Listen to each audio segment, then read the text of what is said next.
Chapitre 183 Guérison d'un homme blessé dans la maison de Marie de Magdala.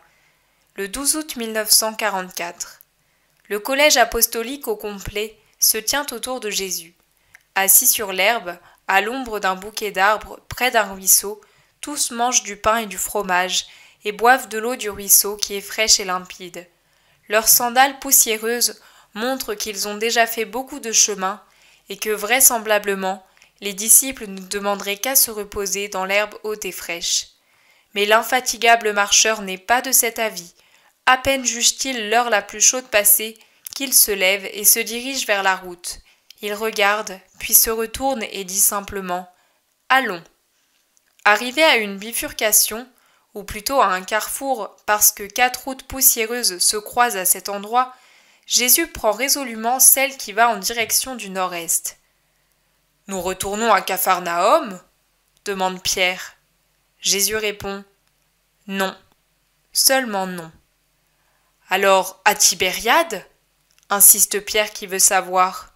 « Non plus. »« Mais cette route va vers la mer de Galilée, là où se trouvent Tibériade et Capharnaüm. »« Il y a aussi Magdala, » dit Jésus d'un air à moitié sérieux pour calmer la curiosité de Pierre. « Magdala ? Oh !» Pierre est un peu scandalisé, ce qui me fait penser que cette ville a mauvaise réputation. À Magdala, oui, à Magdala. Penses-tu être trop honnête pour y entrer ? Pierre, Pierre, par amour pour moi, tu devras entrer non pas dans une ville de plaisir, mais dans de vrais lupanars. Le Christ n'est pas venu sauver ceux qui sont sauvés, mais ceux qui sont perdus. Et toi, tu seras Pierre ou Képhas, et non pas Simon pour cette raison. Tu as peur de te souiller ?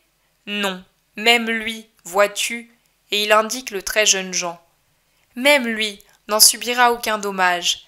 Lui, parce qu'il s'y refuse, tout comme toi tu t'y refuses, et aussi ton frère et le frère de Jean. Comme chacun d'entre vous, pour l'instant, s'y refuse. Tant qu'on ne le veut pas, il n'arrive pas de mal, mais il ne faut pas le vouloir avec force et constance. Force et constance s'acquièrent auprès du Père en priant avec une intention sincère. Vous ne saurez pas tous, par la suite, prier ainsi. Que dis-tu, Judas ? Ne te fie pas trop à toi-même. Moi qui suis le Christ, je prie constamment pour avoir de la force contre Satan. Es-tu meilleur que moi ? L'orgueil est la fissure par où Satan pénètre. Judas, sois vigilant et humble. Matthieu, toi qui connais bien l'endroit, dis-moi, vaut-il mieux prendre cette route ou y en a-t-il une autre ? Cela dépend, maître. Si tu veux entrer dans la Magdala des pécheurs et des pauvres, c'est le bon chemin. Par ici, on entre dans le faubourg populaire. Mais, je ne le crois pas, mais je te le dis pour te donner une réponse complète, mais si tu veux aller dans le quartier des riches, alors il faut quitter cette route à quelques centaines de mètres et en prendre une autre, car les maisons riches sont à peu près à cette hauteur, et il faut revenir en arrière. Nous allons revenir en arrière, car c'est à la Magdala des riches que je veux aller. Qu'as-tu dit, Judas ? Rien, maître, c'est la seconde fois que tu me le demandes en peu de temps, mais moi, je n'ai rien dit. Pas en parole, mais tu as parlé à voix basse avec ton cœur. Tu as parlé à voix basse avec ton hôte, le cœur. Il n'est pas nécessaire d'avoir un interlocuteur pour parler. Nous nous parlons beaucoup à nous-mêmes. Mais il ne faut pas jaser ou calomnier, même avec notre propre moi. Le groupe chemine à présent en silence. La route principale devient une rue pavée avec des pierres d'un palme carré. Les maisons sont toujours plus riches et plus belles parmi des potagers et des jardins luxuriants et fleuris.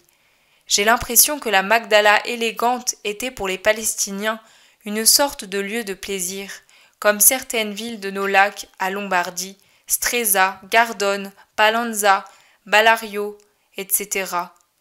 Aux riches Palestiniens se mêlent des Romains, venus probablement d'autres lieux comme Tibériade ou Césarée, où il devrait certainement y avoir, autour du gouverneur, toutes sortes de fonctionnaires et de négociants, pour exporter à Rome les plus beaux produits de la colonie palestinienne. Jésus y pénètre, sûr de lui, comme s'il savait où aller. Il longe le lac jusqu'à la limite duquel les maisons s'avancent avec leurs jardins.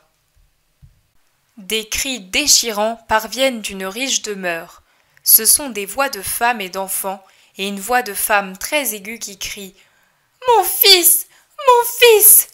Jésus se retourne et regarde ses apôtres. Judas s'avance.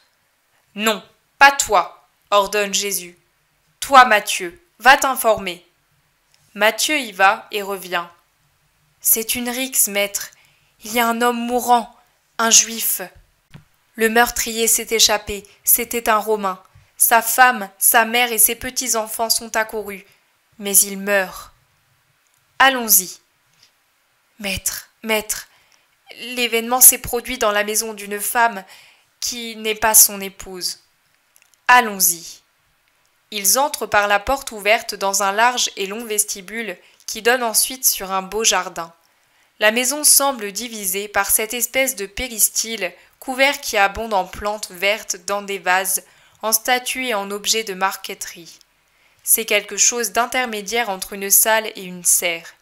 Dans une pièce dont la porte est ouverte sur le vestibule, se trouvent des femmes en pleurs. Jésus entre sans hésiter.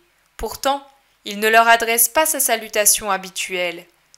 Parmi les hommes présents, il y a un marchand qui doit connaître Jésus, car à peine le voit-il qu'il dit « Le rabbi de Nazareth !» et il le salue respectueusement. « Joseph, que s'est-il passé ?»« Maître, un coup de poignard au cœur, il meurt !»« Pourquoi ?» Une femme aux cheveux gris et défaits se lève. Elle était à genoux près du mourant, dont elle tenait une main déjà inerte, et avec des yeux de folle, elle crie « À cause d'elle! À cause d'elle! Elle me l'a rendu satanique! Plus de mère, plus d'épouse, plus d'enfants, plus rien ne comptait pour lui! L'enfer doit te posséder, espèce de Satan !» Jésus lève les yeux en suivant la main tremblante qui accuse, et il voit dans un coin, contre le mur rouge foncé, Marie de Magdala, plus provocante que jamais, vêtue pour ainsi dire de rien jusqu'à mi-corps, car elle est à moitié nue au-dessus de la taille, enveloppée d'une sorte de filet à mailles hexagonales, avec des petites boules qui me paraissent être des perles. Mais elle est dans la pénombre, et je ne distingue pas bien. Jésus baisse de nouveau les yeux. Marie, blessée par son indifférence, se redresse alors qu'auparavant elle était comme accablée, et elle se donne une contenance. « Femme, dit Jésus à la mère, pas d'imprécation. Réponds, pourquoi ton fils se trouvait-il dans cette maison ? Je te l'ai dit, parce qu'elle l'avait rendu fou, elle ! Silence. Lui aussi était donc en état de péché, puisqu'adultère et père indigne de ses innocents. Il mérite donc son châtiment. En cette vie comme dans l'autre, il n'y a pas de miséricorde pour celui qui ne se repent pas. Mais j'ai pitié de ta douleur, femme, et de ses innocents. Ta maison est loin ? 100 de mètres. Soulevez l'homme et portez-le là-bas. Ce n'est pas possible, maître, dit le marchand Joseph. Il est sur le point de mourir. Fais ce que je te dis. Il passe une planche sous le corps du moribond et le cortège sort lentement. Il traverse la rue et pénètre dans un jardin ombragé. Les femmes continuent de pleurer bruyamment. Lorsqu'ils sont à l'intérieur du jardin, Jésus se tourne vers la mère. « Peux-tu pardonner ? Si tu pardonnes, Dieu pardonne. Il faut se rendre le cœur bon pour obtenir grâce. Cet homme a péché et péchera encore. Pour lui, il vaudrait mieux mourir, car en vivant il retombera dans le péché, et qui plus est, il lui faudra répondre de son ingratitude envers Dieu qui le sauve. Mais toi et ces innocents, il indique l'épouse et les enfants, vous tomberiez dans le désespoir. Je suis venu pour sauver et non pour perdre. Homme, je te le dis, lève-toi et sois guéri. » L'homme reprend vie et ouvre les yeux. À la vue de sa mère, de ses enfants, de sa femme, il baisse la tête honteux. « Mon fils, dit la mère, tu étais mort s'il ne t'avait pas sauvé. Reviens à toi. Ne délire pas pour une... » Jésus interrompt la vieille femme. « Femme, tais-toi. Fais preuve de la même miséricorde que celle dont tu as profité. Ta maison est sanctifiée par le miracle, qui est toujours une preuve de la présence de Dieu. C'est pour cela que je n'ai pu l'accomplir dans la maison du péché. Toi au moins, sache garder ta maison telle qu'elle, même si lui ne le sait pas. Soignez-le maintenant. Il est juste qu'il souffre quelque peu. Sois bonne femme, et toi aussi. Vous aussi les petits, adieu. Jésus a posé la main sur la tête des deux femmes et des petits. Puis il sort en passant devant Marie de Magdala, qui a suivi le cortège jusqu'au bout de la rue et est restée adossée à un arbre.